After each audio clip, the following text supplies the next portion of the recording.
Muy buenas y bienvenidos una vez más al canal. En este video quiero explicarte qué es la angina de pecho y cómo se origina. Muy bien, para hablar sobre la angina de pecho hay que comenzar con un poco de historia.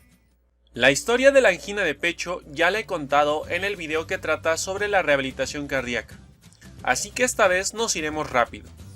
El cuadro clínico de la angina de pecho fue descrita por primera vez en el año de 1768 por el médico británico William Herberdine, quien ya había observado estos síntomas en varios de sus pacientes. Cabe mencionar que en este momento no había nombre para este padecimiento. Tiempo después, William publicó el caso clínico de uno de sus pacientes que era leñador, quien había aumentado su umbral isquémico continuando con su trabajo, ignorando las recomendaciones de mantener reposo y dejar de hacer actividad física, que en ese momento era lo indicado para este tipo de cuadros clínicos. Y así es como William Herberdine sentó las bases para lo que ahora se conoce como angina de pecho. A la angina de pecho también se le conoce como angor de esfuerzo, isquemia de esfuerzo o angor pectoris. Para fines prácticos, la angina es un dolor temporal que aparece en la zona del pecho como consecuencia de la disminución de sangre al músculo cardíaco. Antes de comenzar con la clasificación de la angina de pecho, considero necesario repasar cómo es que se llegan a obstruir o tapar las arterias.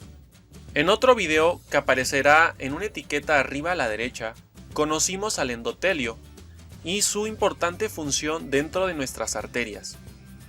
Cuando ocurre una disfunción en el endotelio, se facilita la entrada de moléculas de colesterol LDL dentro de este, las cuales van a formar el núcleo lipídico de la placa aterosclerótica.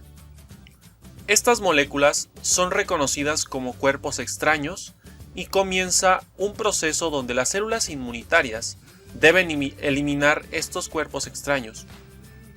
Como consecuencia de esto, hay una inflamación del endotelio, misma que lo lesiona.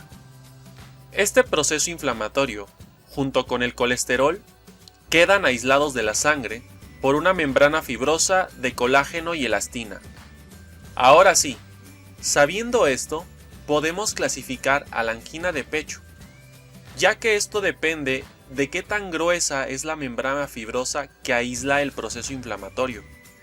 La angina de pecho se clasifica en dos tipos: la angina de pecho estable y la inestable. En la angina de pecho estable encontramos un núcleo lipídico pequeño y una membrana fibrosa gruesa. Por esta razón, es más difícil que esta membrana se rompa provocando trombosis. Sin embargo, la acumulación de colesterol en el núcleo va haciendo progresivo el crecimiento de la placa, culminando en la obstrucción de la arteria.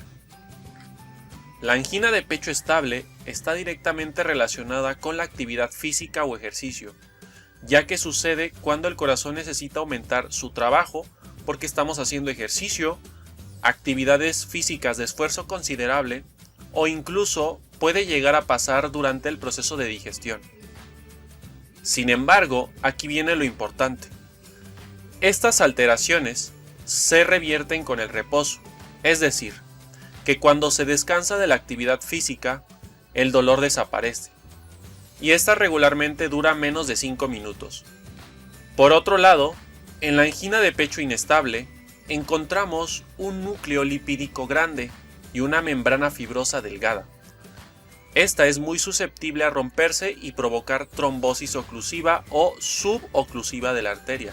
Este tipo de angina de pecho recibe el nombre ya que el dolor puede aparecer en cualquier momento, incluso mientras está en reposo y sin ninguna actividad. Cuando ocurre la ruptura de la placa inestable, solo tenemos dos posibilidades.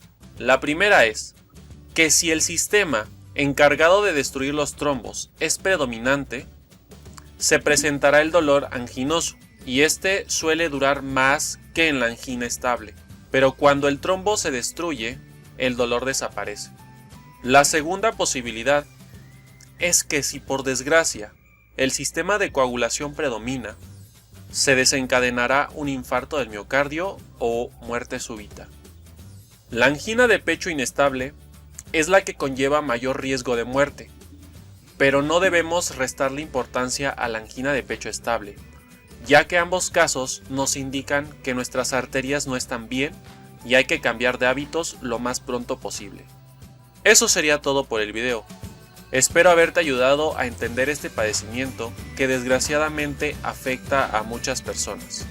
Nos vemos en el próximo video.